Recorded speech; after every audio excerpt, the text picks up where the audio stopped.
might want to grab some more chairs.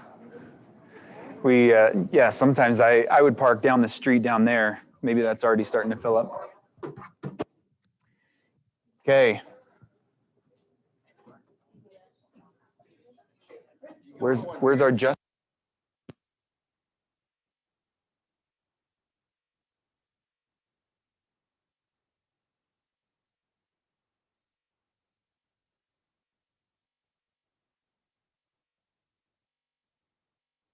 All right. We'll get started as some people from the parking lot are probably still coming in. This is great. Look around. When have you been in a room like this in a while? I mean, hopefully you're saying it's great. I think it's great. Some of us are like, I don't like the people around me. Too many germs. If you're feeling that, then I am sorry. Hopefully, let's all still. We got hand sanitizer and masks for anyone that wants to use that. Hand sanitizer is at least, let's do that for everyone, so we don't leave our germs all over. But yeah, this is great. I think we're hoping to come out of this COVID. Kind of just, it would feel like it's just been this fog over like everything, and it's just all encompassing. And I think it's time to just kind of give it a boot and say, hey, we're gonna keep moving on with life, but do it in the right way. So we've got again, we're being respectful. There's a lot of mixed feelings in here and around. So hopefully that those comments of wanting to move forward from it isn't offending anyone, because it still is prevalent, of course. Excellent. Well, let's get started. Let's start with a few bucket fills. So again, the reason that we do this to start off is it's important to just have some positivity and make sure that we're seeing the bright side of life. So why don't, if there's anyone that has had anything good go on or has seen anyone else that they would like to fill their bucket, it's okay if it's not towards someone else, or if there's something that's good. So who has something? Over here, then over here. Yep. I just want to give a shout out to Kimber. She's been super helpful with me as Kimber, raise your hand over here.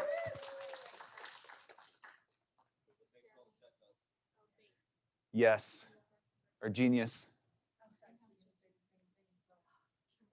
Kimber hour.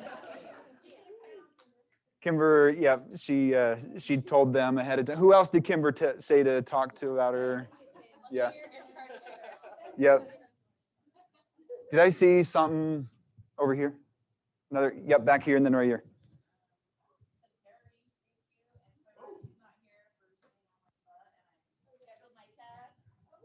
Nice.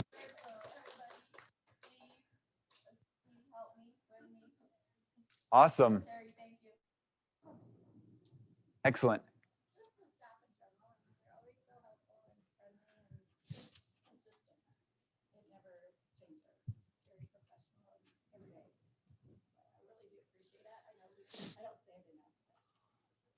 Thank you. Yes. So I taught Ignite this morning, and there are some awesome new agents joining the industry and that have joined our brokerage, and it's a good group. So it speaks a lot to, I think, who we hire. It speaks a lot to like our training programs that we offer here, and I think it's going to be a good group. Awesome. Yes. I would like to give a big shout out to Lisa and Amy and I think Annie and whoever else I forgot about our event that's coming up. I don't know if she shared on Facebook, but we can have her share more info. But I know it's a lot of work, so super excited for it. So thank you. Ooh, I have a good one. We're getting Clint Allred. Are you even in here? Hey, so a day in casino night. Dang, he's putting in a lot of time and effort. So show up big for him. Yeah. He's doing a lot. He's on calls for that right now. Clint, he's amazing. Did you have one? So I just, everybody, and Clint too. I'm newer. I'm only here for like 2 months. I just kind of didn't have a brokerage that was behind me. This brokerage has supported me, and it's been good to kind of get my career going on it and off the right note. So just appreciate the whole kid of the family. Awesome. Why don't you tell everyone your name? My name is Just- Hiram. You guys haven't met me, so yeah, you'll see me around on here quite a bit. So yeah. Excellent. At the loud end of the Yeah, The loud end. I met the rambunctious side by Sean and everybody. every now and then. It's a little crazy. Nice. Yeah. Mine was actually for Cindy. Oh, wow. She helped me out. Oh. No, huge. I was looking for a referral agent. I had a cousin who said, "Oh, I'm going to Vegas. I'm looking at houses. It's so exciting." I'm all, "Wait, I need to find you somebody." She was looking new construction. I called a bunch. Nobody would answer. And I just got onto our Facebook page. If you go to the search, you can search anything on our Facebook page. And I just searched Vegas agents, and she had made a comment that she lived there. So I called her, and she like literally was like calling agents for me, trying to connect me with people, and so it was awesome. So thanks for like, That's awesome. on that. It was really Above and beyond. That's culture in action right there. yeah, for sure. Thanks. Thank you. Anyone else? Anything? Excellent. This is great. Lisa, so we kind of, we touched on the, will you remind us real quick of the event that's coming up? Sure. Yes, so June 14th. So we are, is that on? Okay.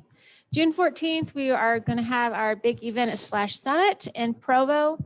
It used to be Seven Peaks, so if you're familiar with Seven Peaks, that's what Splash Summit is.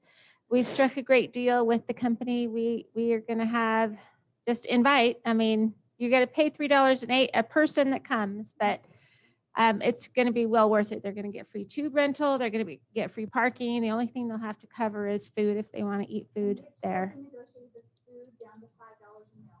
Yeah, for some meals. Not every meal is going to be $5, but I guess a couple of places are going to have $5 meals. So anyway, bring the broker in, and he wheels and deals. He's pretty good. So that's about all I have. We're going to get some invitations. Well, we do have a template right now made up, and I'm going to get with Kimber on some things in case you didn't know that. Kimber will be talking. And then we'll get more information about the invitations and whatnot. But if you have any questions, I mean, that's about all I know right now, but start inviting. We will need RSVPs. So make sure that you count your number, and then we're going to be paying through Venmo to Amy, I'm sure. So. Awesome. More details to come. Yep. I just wanted to add to that, just because there's so many newer agents in here with us. Last year, the events were a little bit off or slow, but I have a ton of successes for just inviting people to our events. So it's not even so much about who shows up or how many people show up, but I've gotten listings just by sending people texts like, "Hey, I'm doing a client appreciation. You and your family can come to the water park." And people will say, "Oh my gosh, I can't make it. I'm so sorry, but I did need to talk to you about selling my house." So just keep in mind that it's not even about who actually shows up. It's more about the touch that you get to have texting, your email, and your Facebook, or whatever. That's the whole reason that she spends so much time putting on these events. So Right, and don't make this a public event on Facebook. That's not going to serve us well. It is a private event, but we're expecting a few thousand people to come just from a private event, because it should be a pretty popular venue, and we're expecting, we've got almost 2 months to advertise it to get quite a few people out. But one thing that I found really helpful, now that I have an assistant, she actually sends my invitations out instead of me just buying them and never getting them sent. Awesome.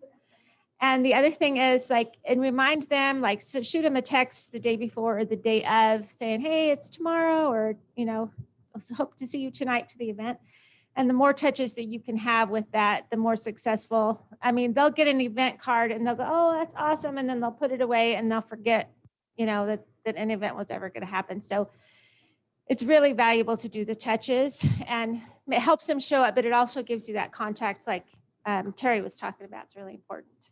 Awesome. Thank you. And to think of inviting three, like, let's say just 100 people from your clients, that's $300 to go to Seven Peaks, or the former Seven Peaks, but that's a great event. So thank you. And thank you everyone who has been involved in putting that together. It should be awesome. Brock, you want to give us a quick mortgage minute? Can you all hear me? Yes? Okay, I talk pretty loud. So mortgages, I don't have anything special.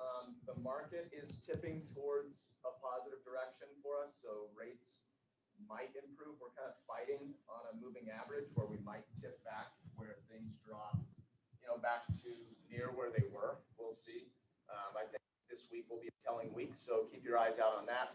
Make sure your clients are really focused on locking in their rates if they're under contract. Pretty micro scale, looking at it on a multiple times a day basis type thing with their lender. To that point, my head's a little sore. We are putting our head against the wall with this market. I know it's super challenging. So what I wanted to just encourage is I would say lean on your lender.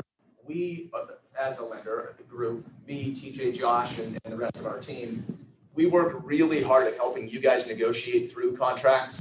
And often there are things that listing agents may share with us that they won't share with you for one reason or another.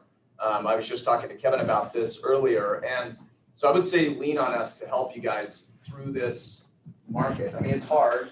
And if we can come up with strategies on the fly with a listing agent, we can start strategizing from a financing perspective. If the client was like, no, I'm doing 10% down because that's payment in range, we can talk to them about, if we know they're going to have to come to closing with a few extra $1,000 over appraisal or whatever, we can reallocate some of that funding to make it work, whether it be paying off other debt or, prepaying PMI. There's so many strategies we have. So I would say involve your lender early on, and we'd love to have that opportunity to help you. I think that's something we're extraordinary at, is helping put that deal together because we know it's a difficult market. And then last thing, we've been hesitating sending the homebuyer presentation or homebuyer webinar invites out too early in the month. So we're doing it like the last 10 days before the event. So that's going to be the 29th.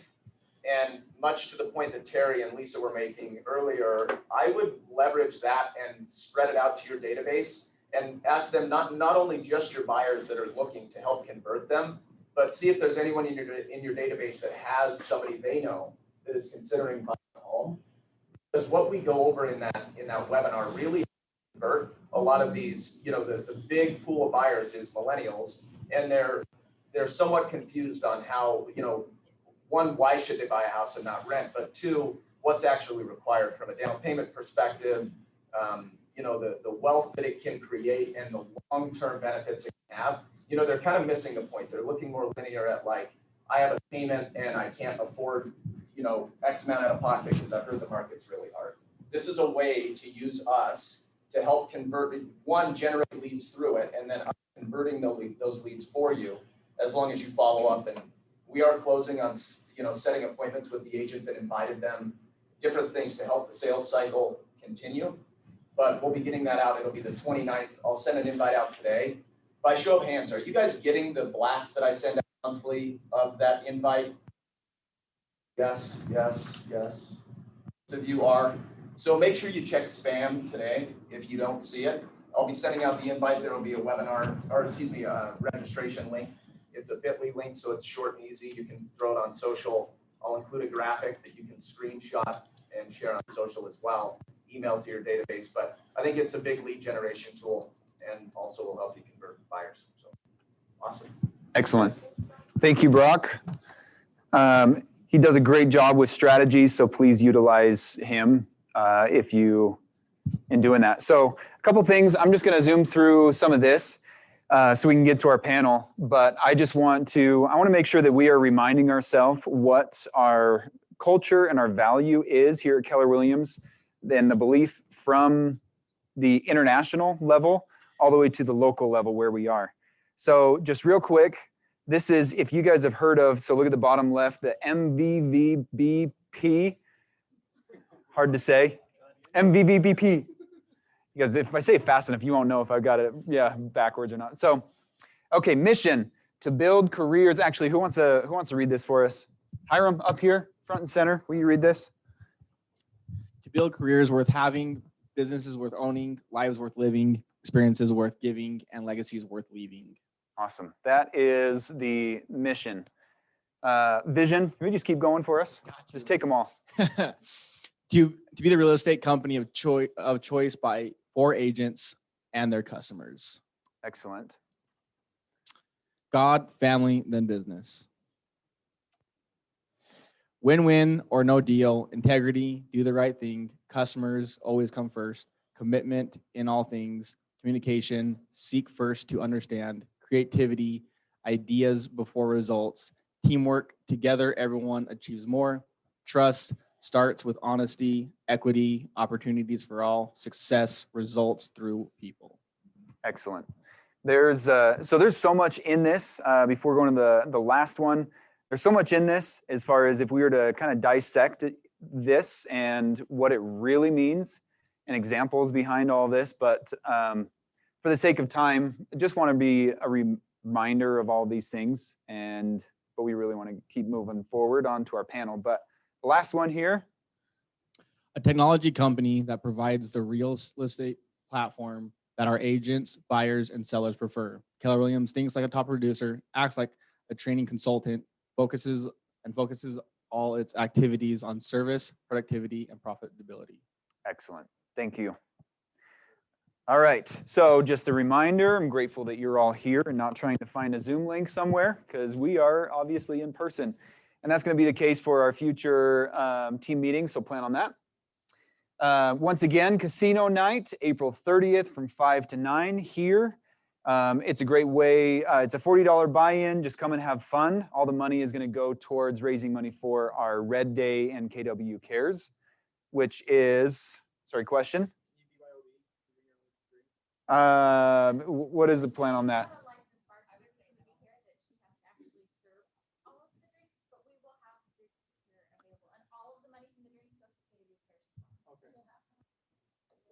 So I can, but I can't bring my water flask, right? If it's water. Okay. Red Day. So yeah, that's May 13th. Save the date. This is amazing. More details to come on that. Move forward. Book club every Monday. Fierce Conversations. We are going to be restarting this book. So those of you that still want to participate in this book, and talking to a few of the book club people that did the book previously, we decided to take a little break because there's so much to implement in the book. So this book will be starting over the first week of May. Awesome. Excellent. Thank you. And so here's what we are starting off today with. We're talking about our buy and flip, fix and flip. We've got Kevin Moss, Chris Jones, and Justin Hurd, who I have not seen his bald head yet, but he said that he's running a little bit late, but he will be here momentarily. So hopefully you can jump in as soon as you get here. But put this on your schedule for next Tuesday. We've got buy and hold. We have some amazing people who have a ton of experience in purchasing properties and renting them out, continuing to do that. Airbnbs is coming up in May, and also finances towards the end as well. Okay, let's meet our panel. Why don't you guys come up? Excellent. Come grab a seat. Give them a round of applause. Here you go. Check. Yeah, there we go. All right. Let's reach out to Justin and tell him we're going to start to fill in for him. Yeah. Where are you at? Okay. So why don't you introduce yourself? Tell us a little bit about yourself, but for this question, nothing business related. Okay. Is that tricky? No, just tell us something that is not, because we're going to talk about business. But first, just something. I'm Chris Jones. I live in South Jordan. I love cars and watches. That's kind of my thing, other than real estate, I guess. What car did you drive here? Today drove the Raptor, so enjoying that. We kind of cycle through cars quite a bit, though. I wish you would have said like a Pinto or an El Camino or something. Yeah, so I enjoy vehicles. I have two little girls that I love to do stuff with, and then we're just getting into RVing. So that's kind of my next step of fun. Excellent. Kevin Moss, something I love shoes and pickleball. shoes or the pickleball? Nice. Pickleball shoes. No, not. I do love pickleball shoes actually. I've Do got like those, 8 are pair. those a thing? For me, they're a thing. Okay. Yeah. Look good, feel good, be good. There you go. Awesome. All right. Okay, so now it's fun, right? I think there's a few people able to connect with you on a couple of personal sides, but business related. So tell us a little bit about your journey in the flip arena. Tell us what's been your journey? Okay, so I am actively flipping homes now. I started flipping homes. Well, it's been a process. So the whole process has taken about 5 years. I've been actively doing flips for about 3 years now. It took this process in building kind of the business platform, kind of getting enough courage to do it, and then obviously finding properties. But yeah. So I'm kind of the opposite. I don't currently flip houses. I would, but it's really competitive and challenging. I started flipping houses about 12 years ago. I've probably flipped 80 houses. Not very many people know this about me, actually. In fact, when Terry asked me, I'm like, why would I do that? But then I forgot this is a previous life. But I have done a ton of flip properties, so I know a lot about them. I've had a $1.5 million flip house in the Parade of Homes in 2015. I've done anything from a $50,000 house to 1.5 million. I've put 500 grand into a house. So I've done anything and everything. I've worked with an investor originally as just the realtor and the finder. And then I flipped probably 70 houses myself with a business partner. Never put a penny of my own money into it. So I was on so I've been on a TV show. I've done a lot of things in the flip world. Awesome. So 2 very relevant guys so far. Justin's going to come in the lag, and when he comes, we just won't even talk about him. So make him feel really awkward. But I've got questions here. So just as a reminder, they're here for you. So what questions you guys have, please raise your hand. We don't have to go in any specific order. So if you have questions, then we can start off right now.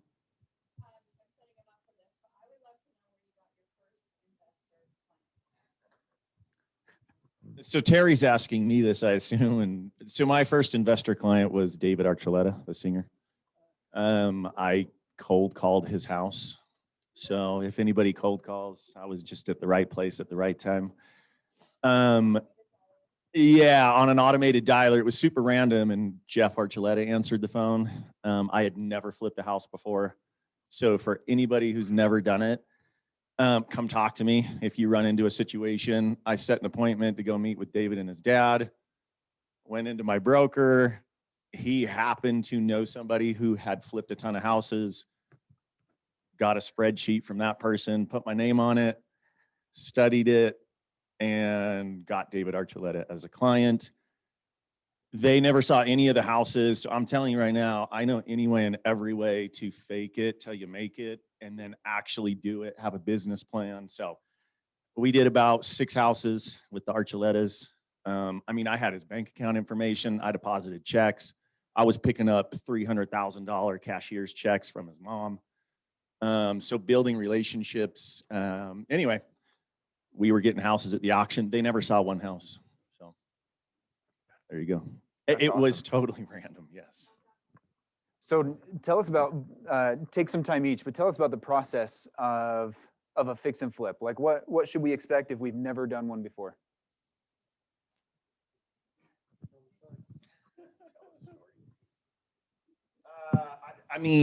Gosh.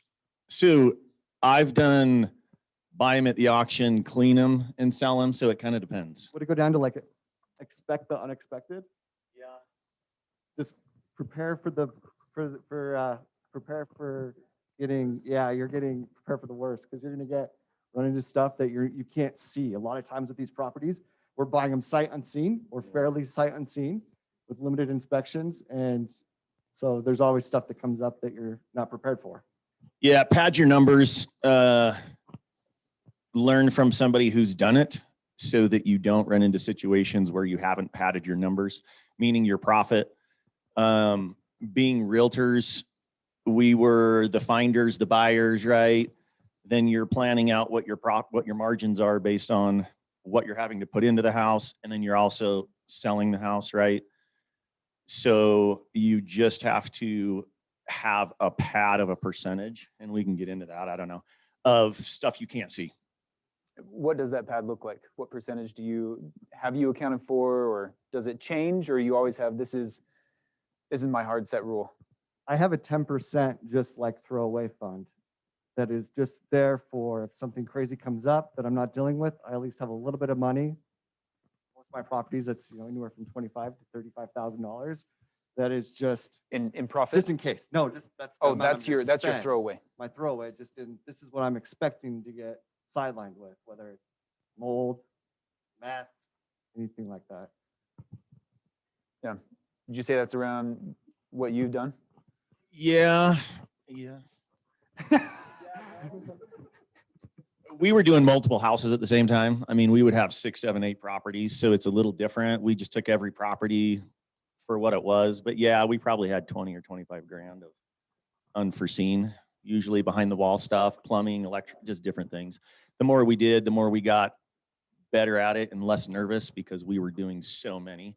A lot of them we didn't see. They were boarded up at the auction. We were buying people's houses that still lived in them. So yeah, you couldn't always see them. No. My first house I did work myself. I did tile, we did paint, we laid some laminate flooring just to get kind of a feel for what the work was like. But that was it. After that, I wouldn't do it again.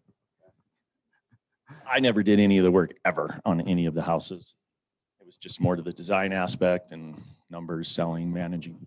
As far as picking up houses, your answer is going to be different. Sounds like you pick them mostly up at auctions, and I was curious where you guys usually pick up find your deals per se. Do you guys hear the question in the back? Where have you picked up your homes? And where can you find them? For me, I started so long ago. It was literally before all the TV shows. So yes, I was picking them up at the auction. We were very strategic. I never actually bought a house at the auction myself. We were using people that were already there and paying fees and making relationships. I made relationships with bankruptcy attorneys, and this is when there were a lot of short sales. I flipped houses long ago. We were buying REOs off the MLS, which you can't do anymore. Trustees. So trustee sales. There's a whole bunch of different ways to do it now. It's probably a little different. It's off market and maybe mailers and different things like that. Mine have been a lot with realtor relationships. I have a lot of agents that know that I flip homes, so that they'll come to me when they have a property that's coming up and they know that we actually close deals. A lot of investors say they're going to close deals and they don't. So that's where I've gotten quite a few of my deals. But I closed deals off the MLS. I'm watching the MLS every day to see what's coming across. So I'm not scared to compete with other agents and referrals. Awesome.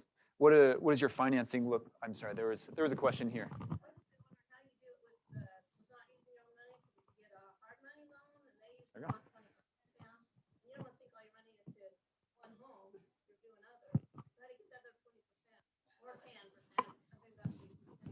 I'll tell you the way I did it, and I'm not saying I would do it again this way, probably.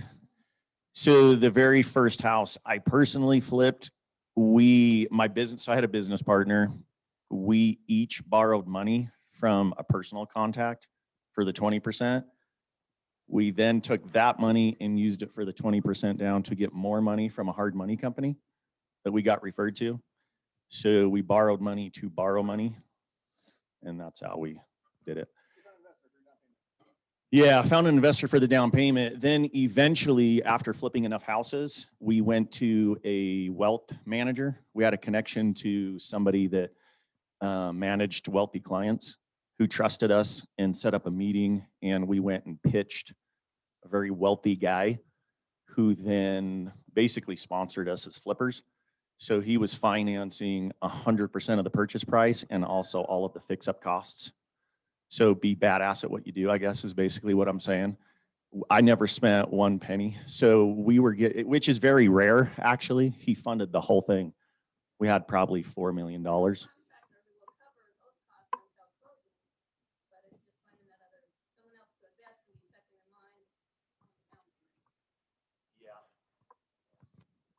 Awesome. What are So your? we, yeah, how so you do it? mine was a little different. I have a hard money lender that will invest 100% of the purchase. And then we self-financed all the improvements. So that was kind of our group. There's myself and two other gentlemen that created a company. We put our own cash in. Right now though, to expand, because we only have so much cash, we are working with a real estate attorney to come up with a way to be able to fund projects so that we can have people give us money in the way of a promissory note and secure that to the property and to help gain more funds. So we're in the process of that now. That's a good idea. Everybody I know that was in the hard money business, just take this for what it's worth, or flippers now are in that space where they're more lending out money. There's a lot of people out there, if you're creative or you find somebody who's done it, you can find ways to creatively put money together. If I had to do it over, so I partnered up with somebody, I guess, towards the end of when I was flipping, that we covered the purchase through our investor, and he came in and funded the project and managed the project. We did all the design and the house finding. So you can partner up with people strategically to cover those costs.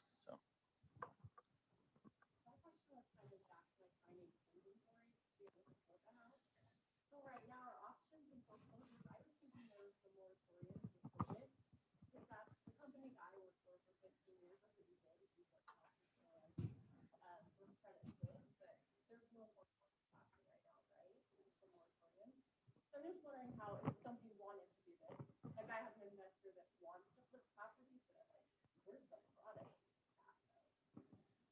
Nowhere. So yeah, the auctions and everything like that, people aren't picking houses up there. I have my connections still.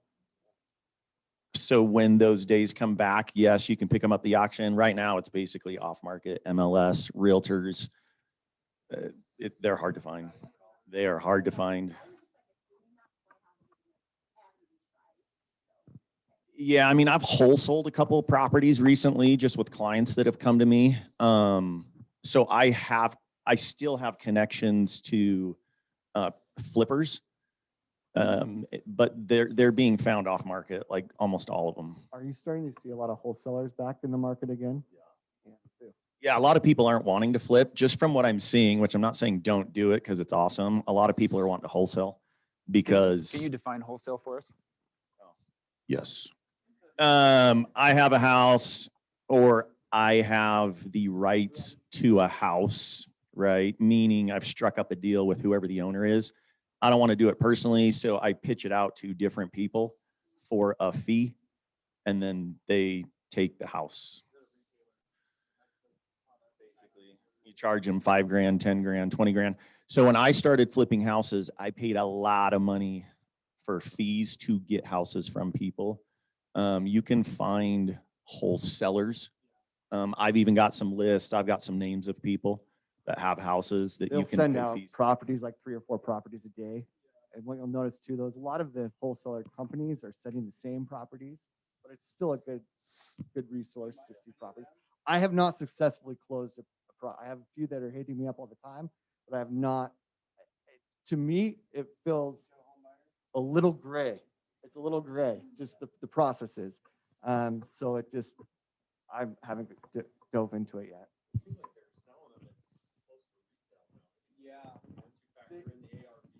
They are, but you can't. Yeah, but you have to. Right now, you're buying futures. You're not buying what today's value is. It is very scary, and there's a lot of risk. But that's where we feel when we go into a property. For example, I just flipped a home in Canyon Rim, which is like 29th South and 30th East, in a really exciting area. We put in $205,000 of our own money, cash. So that was kind of our parachute. The market crashes, right? It will happen. We'll have to walk away from some of that money. We're not fully leveraged 100%. So that's kind of our safety net. But with the market, I paid way too much for the home. It was 1,700 square feet. We paid $455.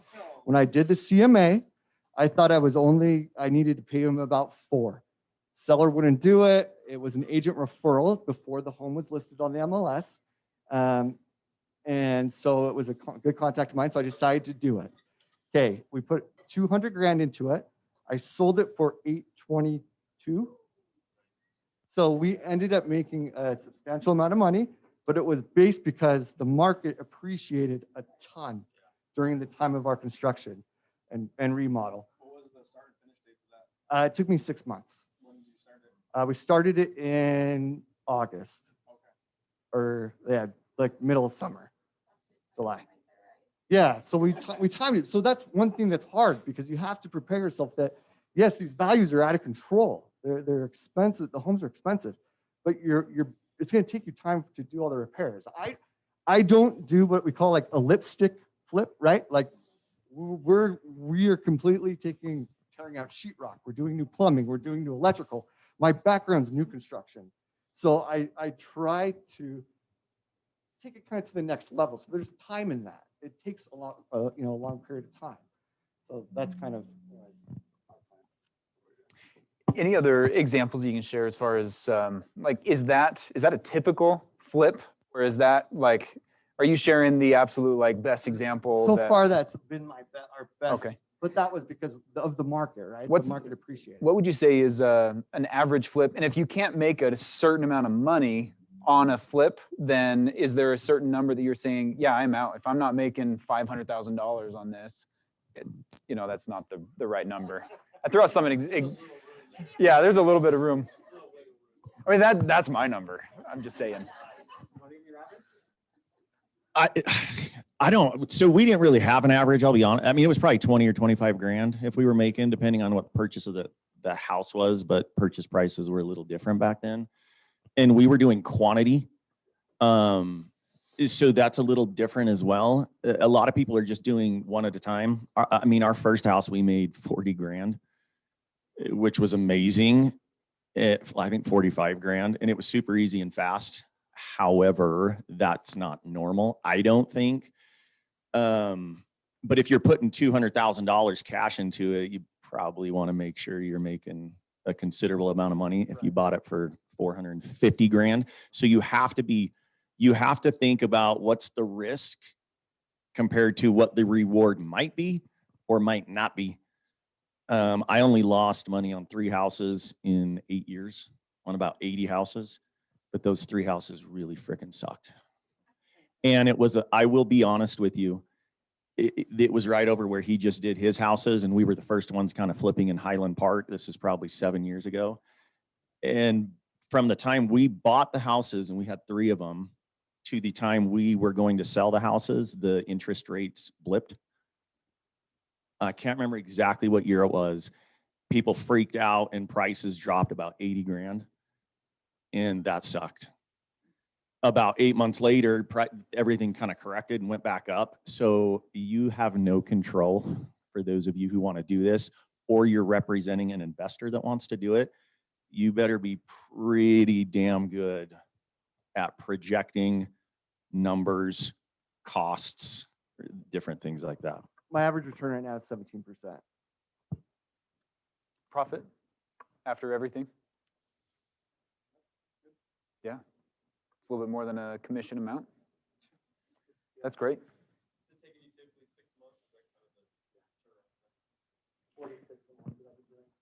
Yeah, we were about 2 to 4 probably. But we had our own employees at this time because we were doing so many. So it kind of depends. And we were just kind of banging them out. I mean, we were very systematic. We had a storage unit and we bought pallets of tile. We had 3 different price ranges and 3 different basically pallets of paint color. This is the tile you're putting in. And they were nice, but we had to be very systematic on how we were doing it to be more efficient. So yeah, they would just go to the storage unit. We said, this is a $300,000 house. Our guys knew exactly what paint color, what doorknobs, what fixtures, what, all of that type of stuff.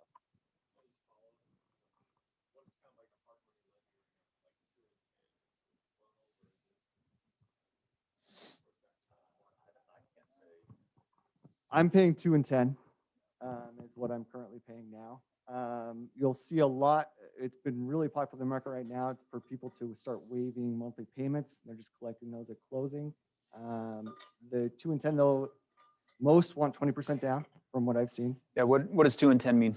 So your 2 points origination, 10% interest. Points a percent, right? 2% up front. I never paid a monthly payment. If you guys want strategy on how to maybe pitch people, I can help you with that. I've got people that will still do it. I never paid one monthly payment. I never paid any money till we closed. Nothing ever. Yeah, simple. Yeah. And we were doing it about the same, and this is years ago, so it sounds like hard money's similar. What's been your communication to have someone say, yeah, I'll just wait. You don't pay anything until it closes? Yep. Relationships. It's who you know.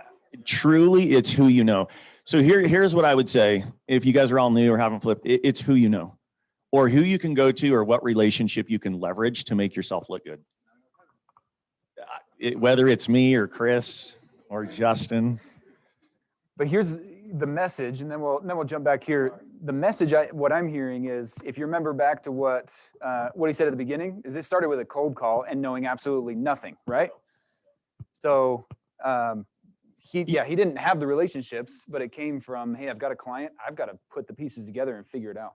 Yeah, you need to research and find. I honestly happened to be at the right place at the right time. It was Andrew Kent. He was going to be here, but he was my broker at the time. I literally scheduled an appointment. If you have an investor, went into his office, and I'm like, yo, dude, I'm meeting with the Archulettas. I've never flipped a house, but I told him I've flipped houses, and it's an amazing idea. I need help. So talk to people you know. He said, well, that's weird because my neighbor's Mike Baird, right? He's flipped houses for 10 years. And I said, do you want to partner up? And he said, yes. That's how I got my business partner for the next 10 years. So you just have to talk to people. We then leveraged his relationship with those guys that flipped houses. We used all their people, but we paid them a lot of money. So you have to be willing to pay somebody money, right? Or invest in the knowledge, or find somebody who's willing to invest in you, and you'll probably pay them a lot of money.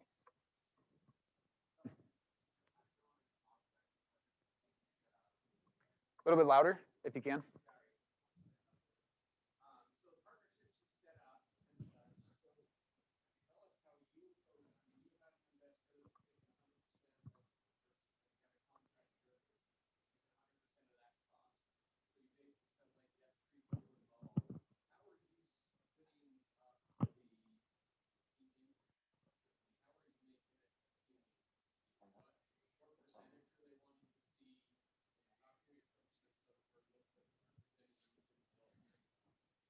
Okay, so I'll give you kind of the breakdown of how my partnership works. So there's 3 aspects of my partnership. There's myself that has new construction and real estate background. I have one of my preferred lenders that I've used for years. He's over financing.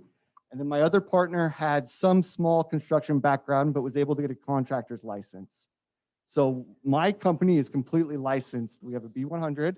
So we are able to do all the contractor work ourselves. So we're basically doing all the real estate ourselves.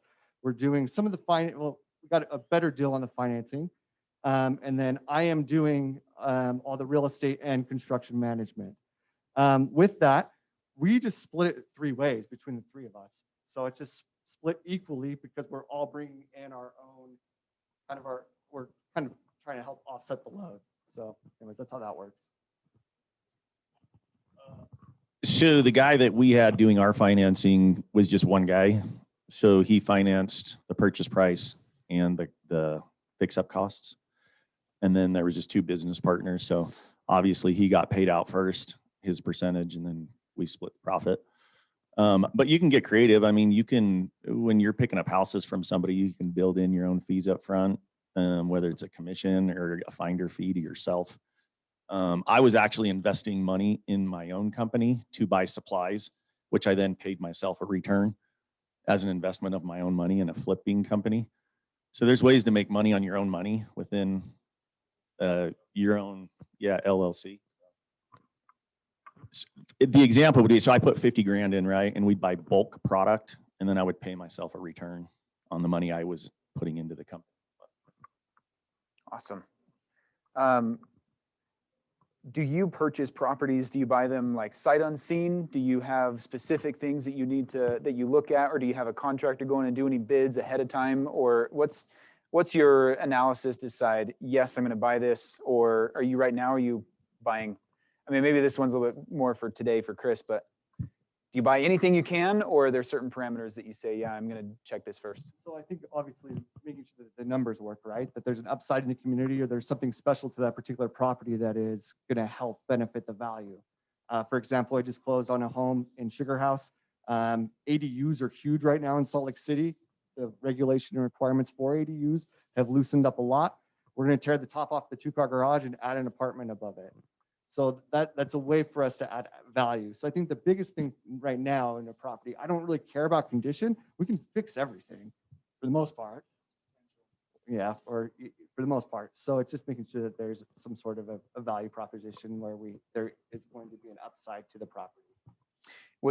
So your Mill Creek house, was there an ADU or anything involved with that one, or was that Mill Creek location? City right now is they're rezoning. They're going through their ADU right now and reapproving all of that.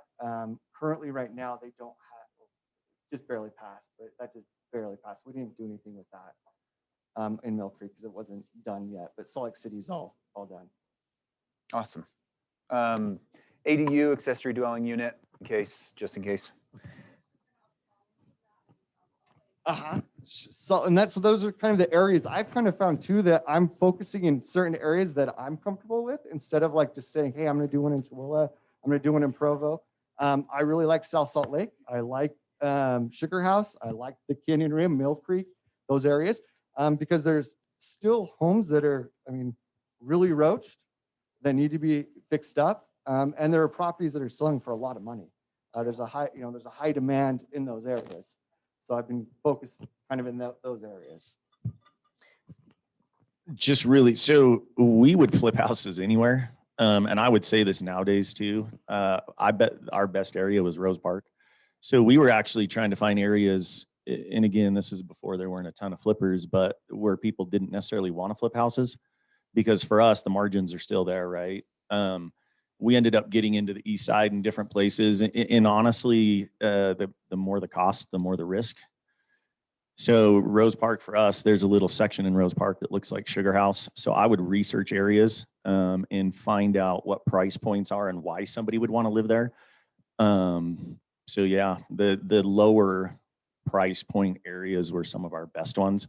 We would flip about 5 or 6 houses there, and then other people would follow us, and then we'd move.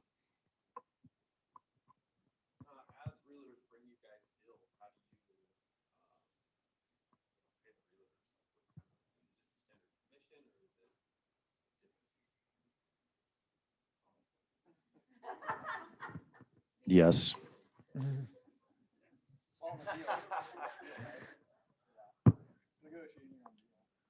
There's different ways to do that. I don't know. What are a couple examples? Cash, just kidding. Can Through you say commissions. a referral fee, or yeah, so I'll give you an example. A client of mine bought a house 1.5 years ago, and he was going to live in it, and then he decided that he wanted to fix it and flip it. I didn't know that, and this is a current thing that just happened. He called me probably 2 months ago after about 8 months of talking to him, and he had gutted the whole freaking thing. And he got in way too deep, and he called me and said, yeah, I don't want to do this anymore. So I said, okay, I'm not going to do it because I don't want to freaking do it, but I think I could find somebody that'll take on the project.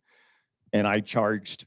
So anyway, I called one of my connections. He had a pool of investors, and I built in a fee for myself. So I would have been the wholesaler, right? And it came across as a commission, I guess is my whole point, right? So it was a referral fee. So the guy was a realtor, so we just built it in, and it was paid for by the buyer. So with the two that I've done with the other realtors, I allow them to represent me as their agent. So then it's just easy. You're just representing me. Take whatever commission you've negotiated already with the seller, you can have it. Yeah, there's ways to be creative to make money. Very creative to make money. Okay.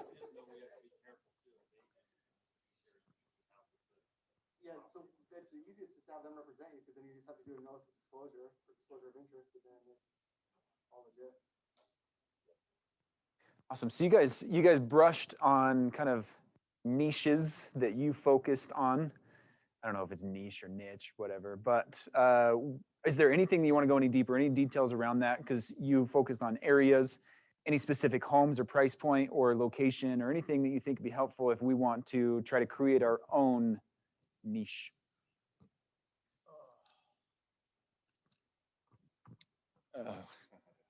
For me, the less risk. So from just having done any price point that you can ever think of, if it were me and I was doing it now, I would find something that needed somewhat minimal work, because putting $200,000 or $300,000 into a canyon rim or Highland Park or some house that you think is super freaking cute, it needs to be less emotional, is what I would say. So I would find something that you can update, tile or surface things without having to get into the walls, meaning plumbing, electrical, and things that cost a ton of money. And I would stick to that. I don't know if that answers your question, but minimal updating and perception's reality, meaning we found ways to creatively design houses and keep the cost of the good low, right? So design and perception, when a buyer sees it, you can keep your costs low that way. But if it were me doing again, I would stay more away from what he's doing and try and find a middle ground, meaning something that's a little newer that doesn't need high cost things fixed. Anything to add to that? So I think if I can make a comment about that, I don't think there's a right or wrong between the different ones. And because we probably have different investors reach out to us as agents and say, give me the garbage. I want something that is completely run down. That's my jam. And then other people are, It's their jam till it isn't. Yeah. Yeah. Yep. Huh? I don't have any investors, but I do get clients that want to have a fixer. So like, I know it's a little bit off topic, but based on your experience, what are some things to like totally avoid? Like, is a wonky foundation something that's just way too expensive? What kind of wire, you know, that's kind of things that would be too expensive for average fix-up person. Go ahead. I've done all those. It really depends on risk reward. I know I keep saying that. If your margin's 100 grand, like if you can buy a house for 90 grand and sell it for 400,000, I've put stilts in a basement and lifted up a whole side of a house before. Do I really look for those? No, not really. We've remediated meth house, drug houses, crazy houses, boarded up houses. It's usually about margins. I will tell you, if I had an investor that I was doing it for, I would be very, very friggin' careful on the type of property or how much it needed. Right. I think the other thing too is like when those clients are they thinking that they're going to live in the property while they do that, right? Like, so you have to be super careful with that as well, because if they're going to be moving right in and then it kind of turns into, you know, the money pit, it's tough. Yeah, I happen to have a couple of clients that are like in the architecture world, so to them it's the dream and the vision. Yeah. They see it, but to me it's dollar signs, dollar signs, dollar Right. signs. I think just maybe setting a clear expectation with them initially and just making sure that they're aware of the cost and the risk of it. We have time for a couple more questions. Someone right here.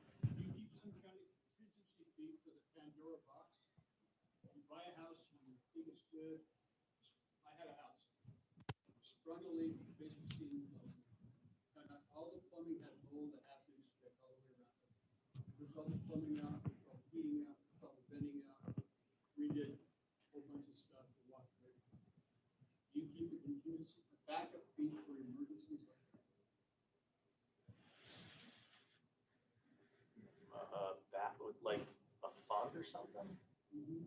That's kind of like what I. 40 grand hidden away. Yeah, Yeah. I guess, yeah.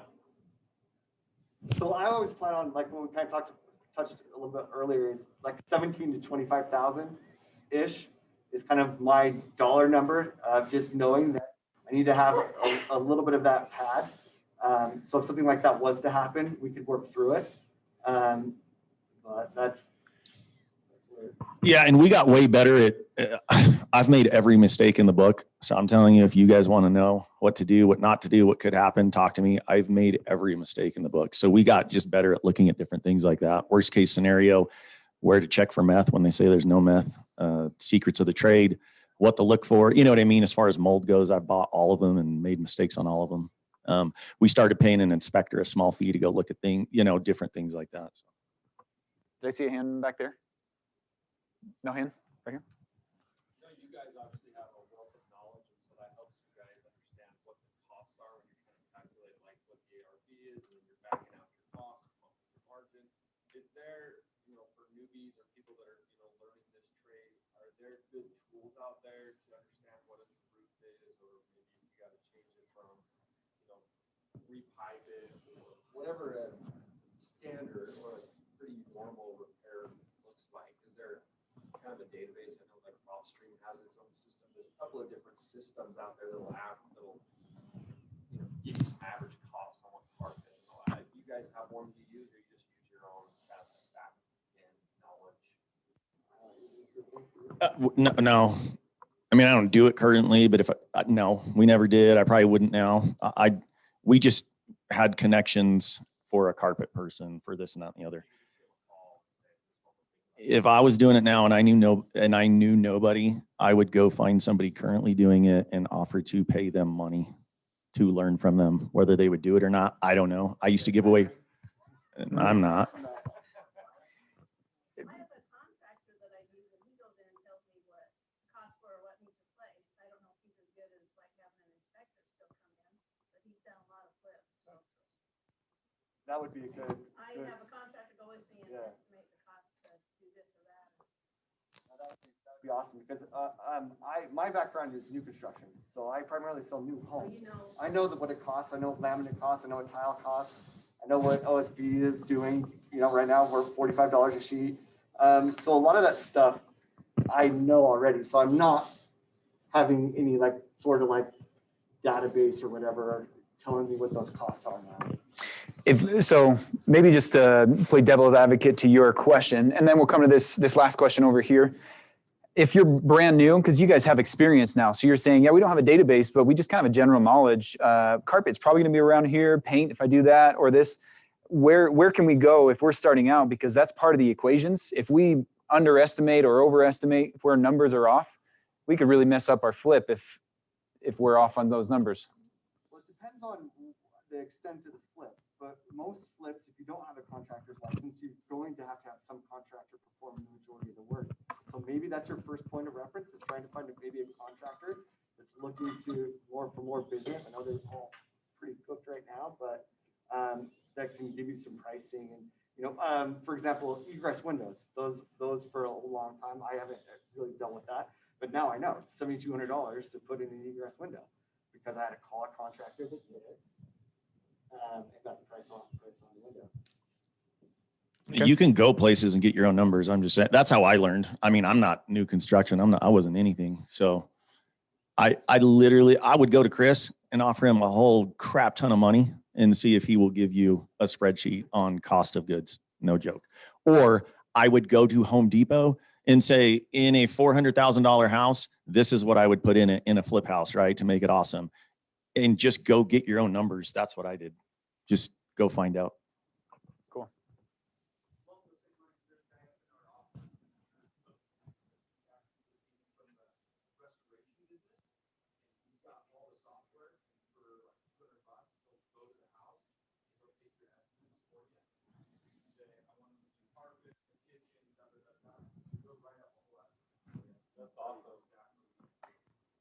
He said $200 and a guy will come in and do all that for you.